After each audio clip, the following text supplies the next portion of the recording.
aming dakilang Diyos, Ama naming sumasalangit, papuri, pasasalamat at pagdakila ay sa iyo lamang po, Panginoon.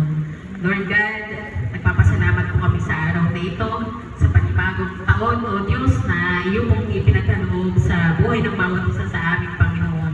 Sa bagong kalakasan, bagong buhay, bagong hininga, bagong buhay, Panginoon, na ipinagkaloob mo po, Panginoon. Tunay nga po, hindi ka po nagkukulang, O Lord, sa buhay ng bawat isa sa amin. Ikaw po ang aming Diyos na matapat.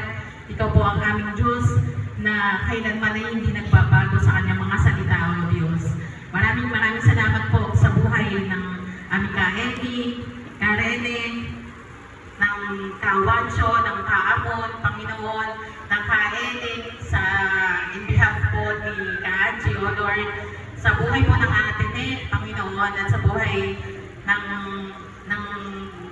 aming ama ng tahanan, Panginoon, na si Ardo, Lord. Lord, patuloy nga po